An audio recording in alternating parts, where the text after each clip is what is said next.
8 гол соққан, 23 гол өз қақпасына жіберген. Бұл команданың қарсыластары Астана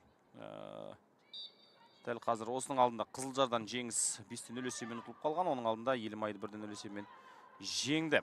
Алтайды 8-0 есебімен жеңсе, Шахтерді 9-0 есебімен жеңді. Тобылды 0-4 есебімен жеңді.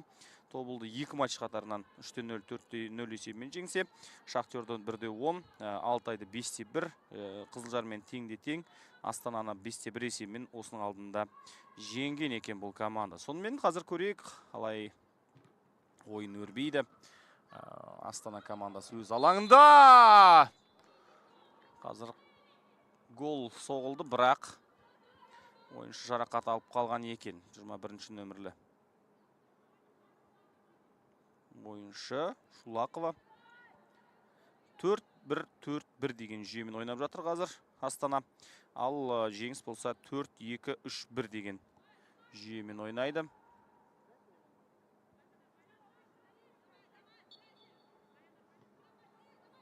Сол жатқан жерден тағы да Шулақова доп тиген екен. Сол жақ қаптал қорғаушысын.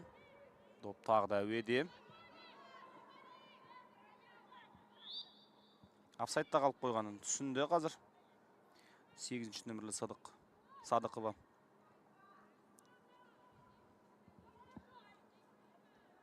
Астана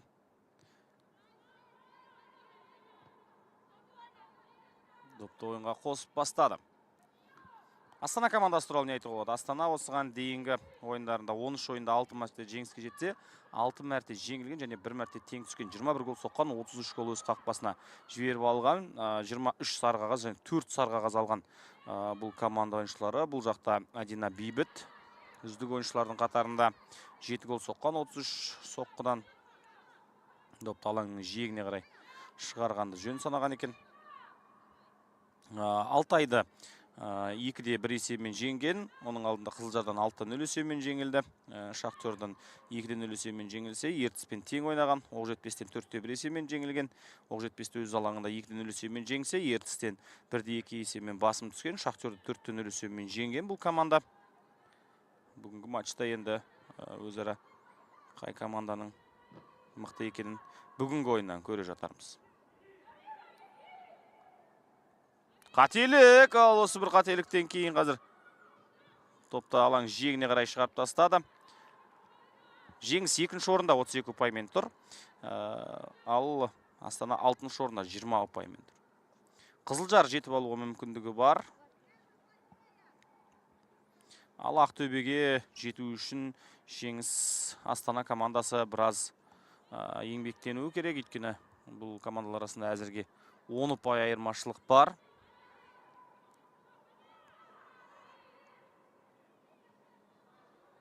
Ал осы жерде қарымта шабуыл жақсы, жеңіс ойыншылары бір емес бірнеше боп шабуылдап келе жатқанмен де Астананың бүкіл 10 ойыншысы артқа қайтып үлгерген. Бір ғана шабуылшысы алда қалды. Оң жақ қапталдан қазір қате қимыл жасады.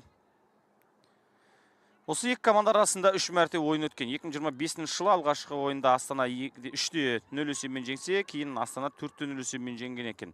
Ал биылғы жылы жеңіс жақсы қарқын алды. 5-1 есебімен алғашқы ойынның нәтижесі бойынша жеңіске жетті. Сондықтан жеңіс командасының қазіргі жағдайы жақсы деп айтуға толыққанды негіз бар. Сол жақ қапталмен офсайд.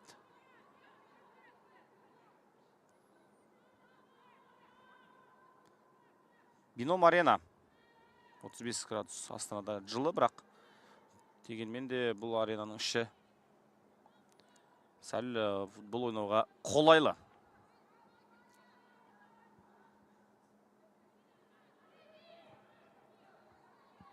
Пас.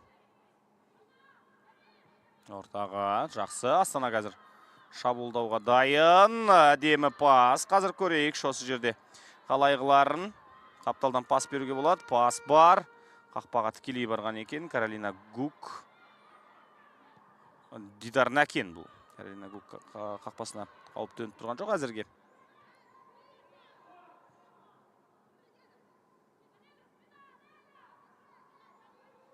Жақсы, қараңыздар, қалай қиып тамаша пас берді. Ал енді осы жерден соққы жасау керек. Соққы, Каролина Гук. Қайтарды Каролина. Айзере Мұратжан. Шабуылдаған еді. Каролина Гук. Тым жақсы қайтарып тастады. Қараңыздар, қалай қиып тастады. Ертерек пас берсе болғаны гол деген 100% еді. Жақсы мүмкіндікті мүлт жіберді.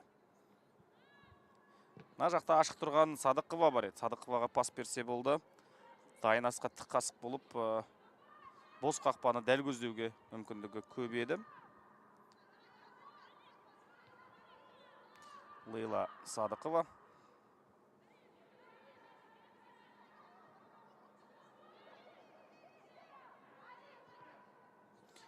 Команда капитаны